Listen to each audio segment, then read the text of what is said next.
Okay, gents, let's now focus on Manchester United against West Ham United. Big game in the Premier League this weekend.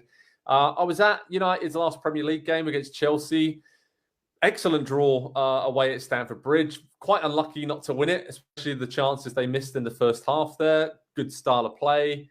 Midfield looked solid. They looked just very smart the way they were playing it. And I think Erik ten Hag, the main message is that we're progressing. We're being more resilient. This is getting to the Man United side I want. Yes, it's a bit more sturdy and less flamboyant than perhaps he wants, but building those blocks up nicely. I think that was a big step forward for them against Chelsea, that draw. Andy, midfield battle, is that key in this game? United against West Ham. Casemiro has been exceptional. I mean, just ran that show against Chelsea and was like a huge roadblock in the middle there, just stopping them getting anywhere near United's goal for most of that game at Stamford Bridge. But then you got Declan Rice, sort of the young pretender and a young talent that's coming through the ranks. And obviously for English football, he's one of the biggest talents and the biggest hopes for the future. So that's going to be a real intriguing clash, right, in the centre midfield. And maybe if they didn't, I think the only reason, one of the reasons they only signed Casemiro is because they couldn't sign Declan Rice and he was too much. Is that correct?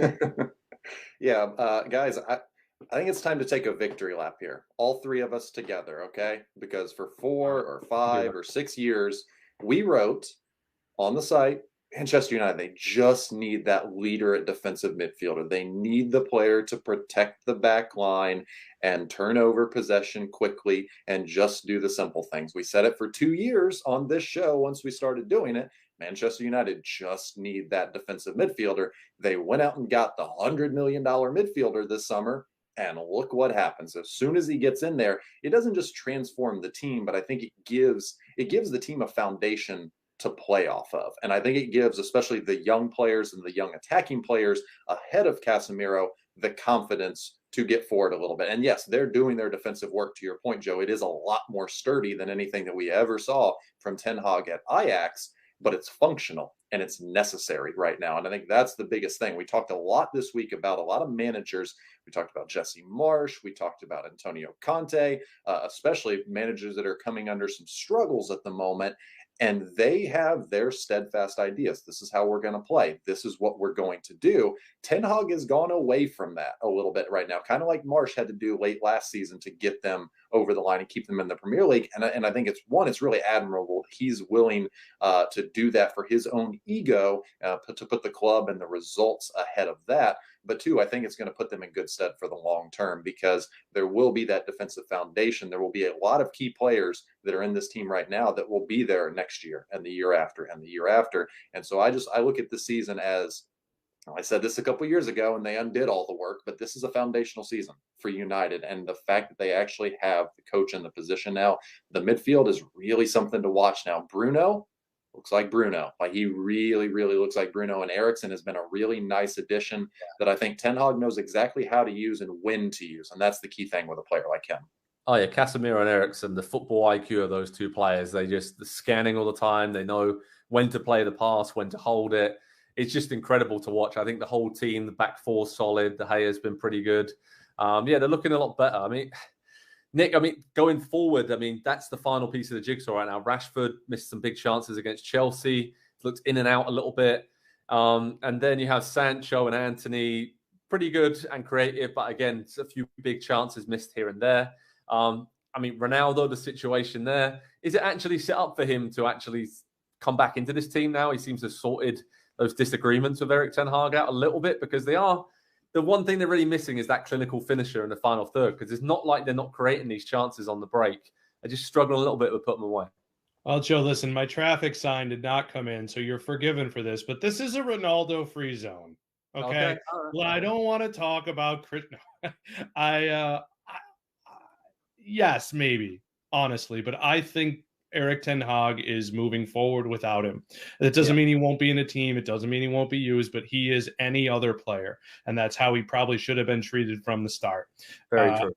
I think they're going to sort out their attacking issues, if you want to call them that. I really do believe that. They have a number of pieces now at the back behind them, that they can try some things, that they can go more attack minded, that they can go wide if they want, they can go direct if they want. And more importantly, it is about what he wants. And if he chooses a game plan, they can implement it. So there's still obviously quite a bit more to do in their process. And frankly, let's mention the elephant in the room. West Ham is a team that's like a street fight. And I think this particular game might be a struggle for them. But overall, Man United is definitely pointed in the right direction. Yeah, this is going to be a test to see how robust and resolute United are, because West Ham, if it's level late on, we saw it against Liverpool recently, they just throw everything at teams, throw the kitchen sink in there, and like Scamacca, Antonio, Bowen, they have so many different attacking weapons this season. And I mean, looking at where they are on the table, it's surprising they are just sitting okay in mid-table, but they've played better than actually their points tally suggests. So I have no doubt that West Ham will be right around the top 7 or 8 again, pushing for that Europa League, Conference League spot. They'll go far in the Europa Conference League and in the domestic cup competitions. And yeah, I love what David Moyes has done. I mean, we don't talk enough about his comeback, but the players they've added are real quality throughout. When you look at defensively, Kehrer, Emerson, and then Scamacca up top and Paqueta, obviously there's so many great players they've added, and they've added patiently, I think, which hasn't always been the case with West Ham or a lot of teams who are looking to make that jump from mid-table to can we challenge the top 6. So hats off to West Ham. Should be a good game this weekend at Old Trafford. And at Pro Soccer Talk on NBCSports.com, we'll keep you covered with the preview, how to watch information, team news, and then after the game, recap, analysis, and reaction from all angles on that one. Hi there, I'm Rebecca Lowe, studio host for NBC's coverage of the Premier League. Don't forget to hit subscribe to watch more videos all season long. For even more Premier League content, from original series to live matches, head over to Peacock and be sure to tune in for Premier League mornings every weekend on USA Network and on Peacock. We will see you over there.